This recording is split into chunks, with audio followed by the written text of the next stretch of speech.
Great Falls, Montana. January of 1956. A place where winter didn't just arrive, it settled in like something alive, gripping the land with cold so deep it cracked the earth and turned the rivers into slow black glass. The kind of cold that made people stay inside, stay close, stay quiet. A town of barely 40,000 tucked between the Missouri River and the flat stretch of plains that stretched endlessly toward the horizon. It was the kind of place where everybody knew everybody, where a boy walking into a diner could get a wave from the man behind the counter before he even sat down, where secrets moved slower than the season, and life moved even slower than that. But underneath all of that quiet, something was already beginning to go wrong. Lloyd Duane Bogle was 18 years old, and he was not from Montana.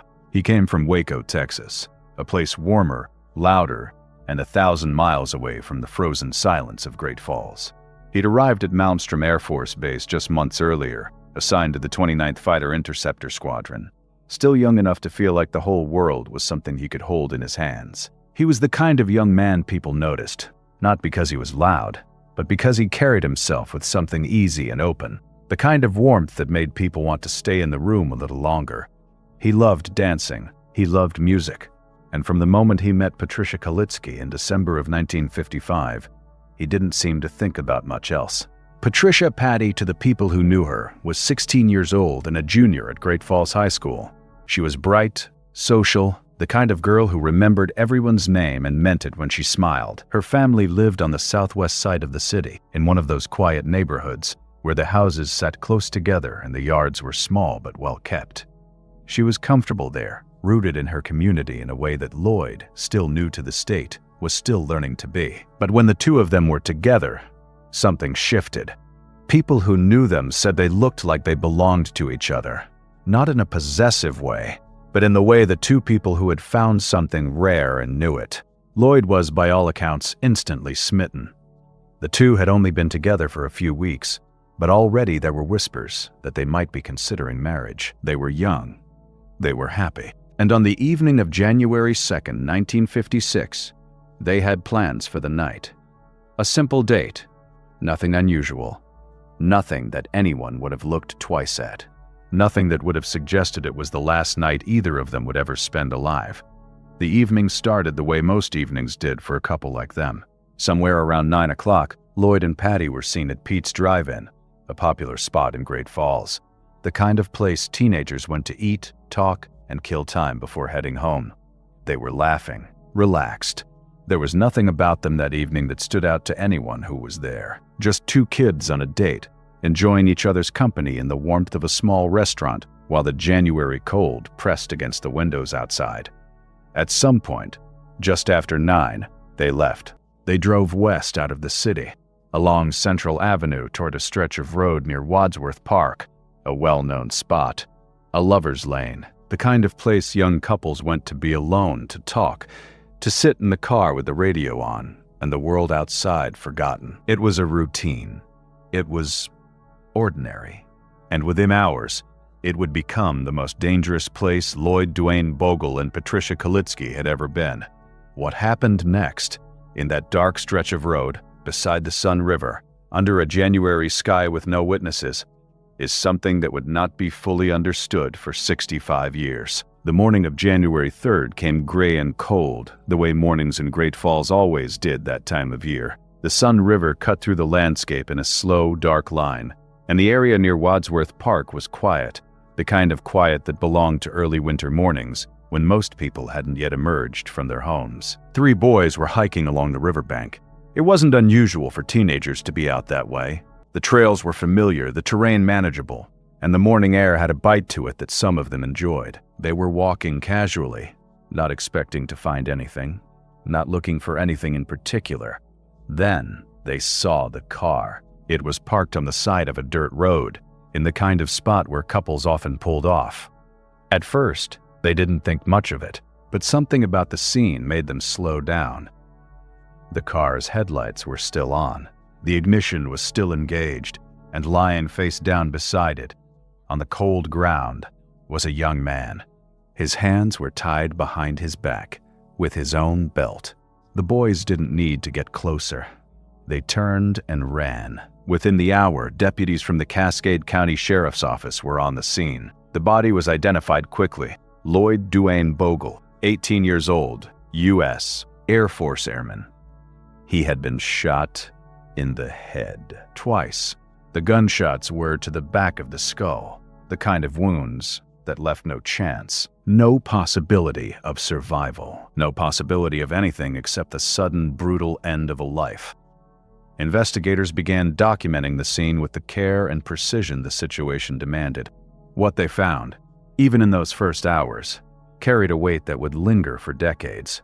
The car's ignition was still on, the headlights still burning, the radio still playing, as if the night had simply paused and never resumed. Inside, nothing had been taken. Money sat in the glove compartment. A camera, an expensive one, rested on the seat, untouched. Whoever had done this had not come for Lloyd's belongings. This was not a robbery, and somewhere at that exact moment, Patricia Kalitzke was still missing. The families were contacted that morning. The news hit the way it always does in a town that size, like a crack running through glass, spreading fast and reaching every corner before anyone could stop it. Lloyd's family, still in Texas, were informed by phone. Patty's family, just miles away, learned in person from officers who knocked on the door of their home on the southwest side of the city. For a few hours, maybe less, there was still hope. Patty had not been found. She had not been seen, and in the absence of any evidence to the contrary, the mind reaches for the most bearable explanation. Perhaps she had gotten out of the car. Perhaps she had run. Perhaps she was somewhere nearby, cold and scared but alive. That hope lasted less than 24 hours. The next afternoon, January 4th, a county road worker was driving along Vineyard Road, a gravel stretch north of Great Falls, winding through an area of uneven terrain and low embankments. He almost didn't see her. Patricia Kalitzke's body was found at the bottom of a 20-foot drop off the side of the road, in a shallow depression where the ground fell away sharply. She had been shot in the head, the same as Lloyd. But the violence hadn't stopped there. Autopsy photos and the medical examiner's report would later reveal something that investigators initially downplayed: multiple blunt force trauma injuries consistent with a struggle, and evidence of sexual assault. Patty had been raped before she was killed. The distance between where Lloyd's body was found and where Patty's was recovered was roughly 5 miles. 5 miles in opposite directions, as if whoever had done this had wanted to make sure they were never found together. As if someone had planned it that way, methodically, deliberately, with a kind of cold precision that went far beyond impulse or rage. The investigation began in earnest that day, and from the very start, something about this case felt different.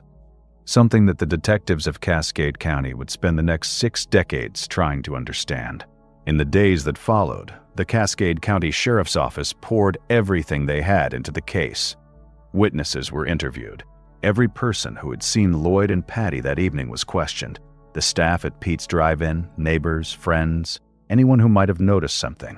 Forensic evidence was collected from both scenes. The area near Wadsworth Park was searched repeatedly. Patrollers walked the roads between the 2 body sites, looking for anything, a footprint, a piece of clothing, a shell casing, that might point them toward the person who had done this. 35 suspects were eventually identified and investigated over the course of the case. 35 names, each one examined, questioned, followed up on, and, one by one, ruled out. Among them was another airman stationed at Malmstrom, someone with a known history of aggressive behavior. There was Edward Wayne Edwards, a man who had been arrested for burglary in Montana that same year and who would later be linked to a string of Lover's Lane murders in Ohio and Wisconsin. There was even a man named Wendell Wallace Smith, who went so far as to claim publicly that he had killed a boy and a girl in Montana, a confession that turned out to be fabricated. And there was one name that would not surface for 65 years, a name that in 1956 was nowhere, not once, in the case file. But that part of the story comes later. What investigators had in January of 1956 was very little. The crime scenes had yielded few usable leads. The area was cold, exposed, and had been touched by weather between the time of the murders and the time the bodies were found. Fingerprints were scarce. Physical evidence was limited, and in an era long before DNA testing existed, long before forensic genealogy, before digital databases, before any of the tools that would one day crack this case open, the investigation hit a wall almost immediately. Lloyd's family, back in Texas, struggled with the weight of not knowing. His brother Duane carried the grief quietly, the way people in that generation often did, not speaking about it much, but never letting it go. Years later, Duane's wife would tell investigators that it affected him for the rest of his life. The not knowing, the silence where an answer should have been. Patty's family fared no better. Her sister, still alive decades later, would develop dementia that erased her memories of those early days.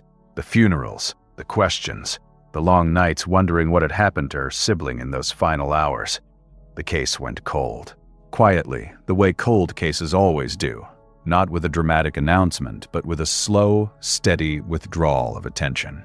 The files were boxed, the evidence was stored, and Great Falls moved on the way towns always do when the alternative is to keep staring into the dark. But the evidence, all of it, stayed exactly where it was, waiting. Every case we cover takes weeks of research and long nights digging through real records to bring forgotten stories back to light. We do this because these lives matter, and they deserve to be remembered. If you want us to keep uncovering the truth behind these mysteries, please like, subscribe, and tell us in the comments which part of this case hit you the hardest. For more forgotten cold cases, check out the links in the description below. Now, let's get back to the story. For 45 years, the Kalinske-Bogle case lived in a kind of limbo. It was remembered. Locals in Great Falls knew the story, the way people in small towns always know the stories that don't end cleanly. But it wasn't actively pursued. There were no new leads, no new witnesses, no new technology that could have changed anything. The files sat in the evidence room of the Cascade County Sheriff's Office, undisturbed, year after year, until 1988. That was the year a detective named Phil Madison began working in that evidence room. He wasn't assigned to the case. He wasn't looking for it, but when you spend enough time surrounded by old files, old boxes, and the quiet weight of unsolved cases, certain ones begin to pull at you. The Kalinske-Bogle file was one of them. Madison started going through the evidence with fresh eyes, and what he found, buried in the routine documentation of a 1956 autopsy, would become the single most important piece of the entire case. During Patricia Kalitzke's post-mortem examination, standard procedure at the time had included the collection of a vaginal swab. That swab had been preserved, carefully, precisely, on a microscopic slide. It had sat in an evidence box for over 3 decades, untouched, unknown to most people who had worked the case since. But it was there. And on that slide, if anyone ever looked closely enough, was something that didn't belong to Lloyd Duane Bogle. It was 2001 when Madison finally sent that slide to the Montana State Crime Lab for analysis. The results came back with a quiet, devastating clarity. The sperm cell recovered from Patricia Kalitzke's body did not match her boyfriend. Someone else had been there that night. Someone else had touched her. And for the first time in 45 years, the case had a direction. But a direction and an answer are very different things. The DNA profile extracted from that single sperm cell was entered into CODIS, the National Criminal Database, and produced no match. It was compared against the DNA of suspects who had been considered over the decades, including Whitey Bulger, the infamous Boston mob boss who had actually lived in Great Falls in the early 1950s and had been arrested there for rape in 1951. Bulger's DNA did not match. Neither did Edwards. Neither did anyone else in the system. The sample sat there, waiting. Again, when Madison retired, he told colleagues something that carried the weight of a man who had spent years staring at a puzzle he couldn't finish. He said he didn't believe the case would ever be solved. A lot of different people had a turn at this, he said, and we just weren't able to take it to conclusion. He was wrong, but he wouldn't be around to see why. The break, the real break, didn't come from a tip. It didn't come from a confession. It didn't come from any of the 35 suspects who had been investigated and cleared over 60 years of work. It came from a technology that didn't exist when Lloyd Bogle was shot in the back of the head on a lover's lane in January of 1956. It came from a method that had only recently been proven. Proven, in fact, in one of the most famous criminal cases in American history. In 2018, a man named Joseph James DeAngelo was arrested in California. He was the Golden State Killer, responsible for 13 murders and nearly 50 rapes across the state during the 1970s and 80s. He was caught using forensic genealogy, a process that took crime scene DNA, uploaded it into public genealogy databases, and used it to build family trees, working backward and forward through generations until a suspect could be identified. It was a breakthrough, and it changed everything. In 2012, a detective named John Cadner was assigned to the Kalinske-Bogle case at the Cascade County Sheriff's Office. He was younger than the case itself, born decades after the murders had taken place. But when he read through the files, when he looked at the photos of two teenagers who had simply gone on a date and never come home, something in him refused to let it stay unsolved. "I knew the key was going to be DNA," Cadner said, and he was right. In 2019, Cadner reached out to a company called Bode Technology, a Virginia-based firm specializing in forensic DNA analysis, working with the original sample, that single sperm cell preserved on a microscopic slide for over 60 years. They extracted a new, more complete DNA profile, a profile that could be uploaded, a profile that could be searched, and when it was, the database returned something it had never returned before: a familial match. A family tree, built backward and forward, that led investigators to a single name, a name that had never appeared in the case file. A man who had lived at the time of the murders just over a mile from Patricia Kalitzke's home. A man who had been known to ride horses through the very roads where her body was found. A man named Kenneth Gould. And when investigators began to look at what they knew about him, the picture that emerged was not the picture of a stranger. It was the picture of someone who had been there all along. Kenneth Gould was not the kind of man people wrote about. He was not a criminal, at least not on paper. He had no arrests, no record, no history of violence that anyone had ever documented. He lived quietly, worked with horses, and kept to himself in the way that certain men in small Montana towns always did. Unremarkable, unnoticed, easy to look past. That was exactly the problem. In 1956, Gould was 29 years old. He was a husband and a father, living with his family in a home just over a mile from where Patricia Kalitzke had grown up. Not across town, not in a different neighborhood. A mile, close enough to have passed her on the street, close enough to have seen her walking home from school, close enough to know the roads she traveled, the places she went, the rhythms of her daily life.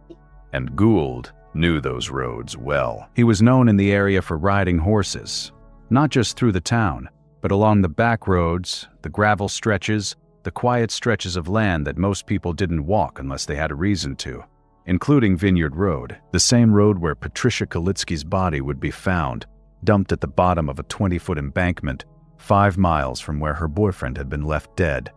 Gould rode through that area regularly. He knew the terrain. He knew where the roads curved and where the ground dropped away and where a person could disappear without being seen. But none of that mattered in 1956, because no one was looking at him. His name was nowhere in the case file. Not once. In 60 years of investigation, across 35 suspects, hundreds of interviews, and decades of dead ends, Kenneth Gould had never been questioned, never been considered. Never so much as glanced at by a single detective who worked the case. There was no known connection between Gould and either victim. No shared friends, no mutual acquaintances that investigators had found. No motive that anyone could point to and say this is why. He was a man who existed on the edges of the story, physically close but invisible to the investigation in every way that mattered. And then there was one detail, small, quiet, the kind of thing that doesn't mean anything on its own, that investigators noted when they finally began to examine Gould's life more closely. When he was 25 years old, Kenneth Gould had married a girl who was 16, the same age as Patricia Kalitzke when she was murdered. The DNA match had given investigators a name, but a name, when it belongs to a dead man, is not the same as proof. Kenneth Gould had died in 2007 at the age of 79 in Oregon County, Missouri. and his body had been cremated. There was no way to confirm directly that the DNA recovered from Patricia Kalitzke's body in 1956 belonged to him. The only way to prove it, or disprove it, was to go to his family. Detective Sergeant John Cadner made that call. It was not an easy one. Gould's children were living in Missouri, decades removed from Great Falls, with no idea that their father had ever been connected to anything like this. Cadner had to tell them plainly, carefully, that their father was now the primary suspect in a 65-year-old double homicide and rape. He wasn't sure how they would react. I wasn't sure how they were going to react when I come to them saying, "Hey, your dad's a suspect in this case," Cadner said later. But they were great to work with. 3 of Gould's children agreed to submit DNA samples. The results, when they came back, were unambiguous. Their DNA confirmed a familial link, a direct, biological connection to the sperm cell that had been recovered from Patricia Kalitzke's body 65 years earlier. Kenneth Gould's DNA had been inside her. For investigators, the confirmation carried a strange weight. It was not a confession. It was not a trial. It was not the kind of dramatic public moment of justice that crime stories usually end with. It was quieter than that. A lab result, a familial match, a number on a screen that told them something they could not unknow. One of Gould's daughters, when she learned the results, said something that stayed with Cadner long after the case was closed. She looked at him, not with anger, not with denial, and said simply, "Sometimes you just don't know everybody's secrets." It was the kind of line that sounds like it could be fiction, but it wasn't. It was a real person, speaking about her real father, in the aftermath of learning what he had done.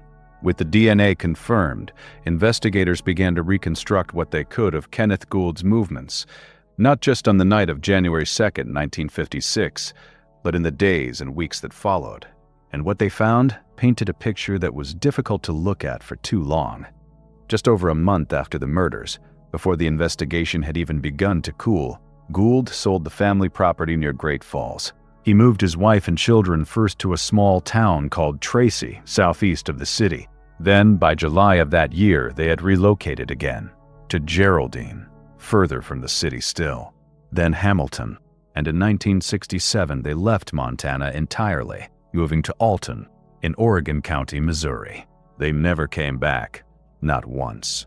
Not to visit, not to see family, not for any reason. Gould severed his connection to Great Falls like a man cutting a rope he no longer wanted to hold. Quietly, completely, and without looking back. Cadner noted something else in the records. After the murders, there was no known criminal activity involving Gould. Anywhere. No arrests in Missouri. No complaints. No incidents that would have drawn attention to him again. His team searched for unsolved homicides in every location where Gould had lived. At every time he had lived there, they found nothing. Whether that meant he had never done something like this again, or simply that he had never been caught, was a question no one could answer. There were other details, smaller ones, that investigators cataloged as they closed the file. In 1983, 33 years after the murders, authorities had actually cut down a 150-year-old cottonwood tree near the spot where Lloyd Bogle's body had been found. The reason was simple. They believed the bullet that had killed him might be embedded in the trunk. Sheriff Barry Michelotti had authorized the removal after years of discussion. The tree was cut. Bullets were recovered, but without a firearm to match them to. The evidence led nowhere. In the decades that followed, new detectives rotated through the case with the same quiet determination. Each one read the files. Each one walked the same roads. Each one felt the same frustration, the sense that the answer was somewhere in the silence, just beyond reach. But the silence never broke. Not until the DNA did. On June 8, 2001, the Cascade County Sheriff's Office held a press conference. It was not a large event. The room was quiet, the faces around it drawn with a mix of relief and something heavier, the weight of 65 years compressed into a single announcement. Detective Sergeant John Cadner stood before the microphones and told the world what they had found. Kenneth Gould, he said, was the most likely perpetrator in the murders of Lloyd Duane Bogle and Patricia Kalitzke. The DNA evidence was clear. The familial match was confirmed. The case, one of the oldest in the country to be solved using forensic genealogy, was closed. Sheriff Jesse Slaughter, standing beside him, chose his words carefully. "Gould is the most likely suspect," he said. "But we can't say he's guilty, because he's deceased, and so are many other people associated with the case at the time." He paused. "This is as good as we're ever going to get on a case like this." It was an honest statement. It was also, in its own way, a deeply unsatisfying one. Because the truth is, and this is something that people who follow these cases know instinctively, there are cases that end with arrests, and there are cases that end with answers. This one ended somewhere in between. Cadner believed the sequence of events had unfolded something like this. On the night of January 2nd, 1956, Lloyd and Patty drove to the Lover's Lane near Wadsworth Park, the same spot young couples had been visiting for years. At some point, they were confronted. Lloyd was restrained, his hands tied behind his back with his own belt, and shot in the head. He died where he fell, face down beside the car, in the cold Montana night. Patty was taken. She was not killed at the scene. Instead, she was transported 5 miles to Vineyard Road, where she was assaulted and then murdered. The distance between the two sites suggested that whoever had done this had moved deliberately. There was a plan. There was a sequence. This was not a crime committed in a moment of blind rage. It was calculated, and the man who had calculated it had lived, for years afterward, less than a mile from where Patricia Kalitzke had grown up, riding horses along the same roads, breathing the same air, existing in the same small world as her family, without anyone ever knowing what he had done. For the families, the announcement brought something complicated, not peace, exactly. Peace implies a kind of resolution that 65 years of silence rarely allows, but something closer to it. A name, a face, a direction, after decades of staring into a void. Lloyd Bogle's brother, Duane, had died in 2013, 8 years before the case was solved. His wife told Cadner that Duane had struggled with the loss for the rest of his life. Quietly, privately, the way men of that generation often carried grief. It really affected him throughout his life, she said. Just not knowing what happened to his brother, he never got to know. But his family did. And for them, that mattered. Patricia Kalitzke's sister, still alive when the case was closed, had been suffering from advanced dementia for years. The details of the case, the resolution, the name, the DNA, were things she could no longer fully grasp. But her surviving relatives understood. They knew. The case was closed. The file was sealed. Kenneth Gould was dead, cremated, beyond the reach of any court or any justice system. He had carried his secret for 51 years, from the night he killed 2 teenagers on a cold January evening in Great Falls, to the morning he died in a Missouri county, surrounded by the family he had raised and the life he had built on top of what he had done. No one ever knew. Not his wife, not his children, not a single person in the decades of his life that followed, until one sperm cell, preserved on a microscopic slide for 65 years, told them everything. Cadner, in the months after the announcement, reflected on what the case had meant, not just to the families, but to the detectives who had worked it across generations. They poured their heart and soul into this case, he said, speaking about the investigators who had come before him. It just made you realize how hard people had worked, and how close they had been, without ever knowing it. The evidence had been there all along. The swab, the slide, the single cell that carried the answer. It had been sitting in an evidence box in the basement of the sheriff's office for decades, waiting for the technology to catch up to the truth. And when it finally did, the truth was exactly what investigators had feared it might be. Not a mystery, in the end. Not something complicated or hidden or unknowable. Just a man. A quiet, unremarkable man who lived down the road, who rode his horses along the same paths, who smiled at people in town and went home at night and kept a secret that no one, not his neighbors, not his family, not 65 years of law enforcement, had ever thought to look for. Detective Cadner said something near the end of the case that stayed with people who heard it. He was asked by a reporter whether he believed Kenneth Gould had acted alone, whether the murders had been the work of one person or whether there had been others involved. Cadner paused. Then he said, "Obviously, I can't put the gun in his hand, but when you put everything together, there's no doubt in my mind that he's the suspect. No doubt, but no gun in his hand either. No trial. No confession. No moment where the truth was spoken aloud in a courtroom, where a man looked into the eyes of the people he had destroyed and was made to answer for what he had done. That moment never came. It never will. But Lloyd Duane Bogle and Patricia Kalitzke, two teenagers who went on a date on a cold January night in 1956, who laughed at Pete's drive-in and drove toward a lover's lane with nothing but the rest of their lives ahead of them. Their names are no longer forgotten. Their story is no longer buried in a box in a basement. And the man who took everything from them, the man who rode his horses along Vineyard Road and sold his property and moved his family out of state and spent 51 years pretending the night never happened, that man has a name now too: Kenneth Gold. And Great Falls, 65 years later, finally knows exactly what he did.